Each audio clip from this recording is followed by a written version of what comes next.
chị thì bị gió bay tốc đi nóc nhà, nước lũ thì đến dưới chuồng lợn dưới này, vừa hết ở dưới này.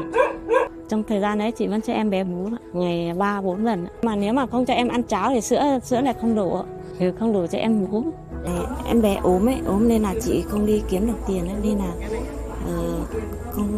không có tiền để mua đồ cho em bé ăn.